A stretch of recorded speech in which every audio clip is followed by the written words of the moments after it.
আসসালামু আলাইকুম, আশা করি সব ভালো আছে। এই বছর আমাদের জুলাই মাস অনেক ঠান্ডা ছিল, 13 থেকে 17 ডিগ্রি সেলসিয়াস ছিল আসলে তাপমাত্রা।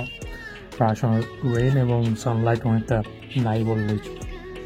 এরপর আলহামদুলিল্লাহ যে যাই ভেজিটেবল ফলসে সবার দয় আলহামদুলিল্লাহ।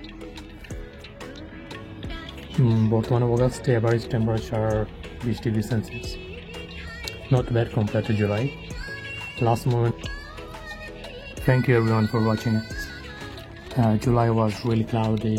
Average temperature was 17 to 18 degrees. Some days was 13. But in last moment, hopefully another 6 weeks gonna be good weather, and we'll probably get better result from our gardens. Still, the vegetable is growing, alhamdulillah.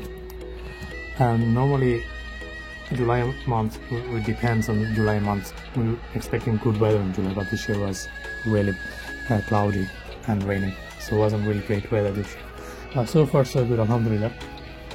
Thanks for watching again, and keep in touch. Take care everyone, and best wishes for everyone who are doing gardening. Bye now.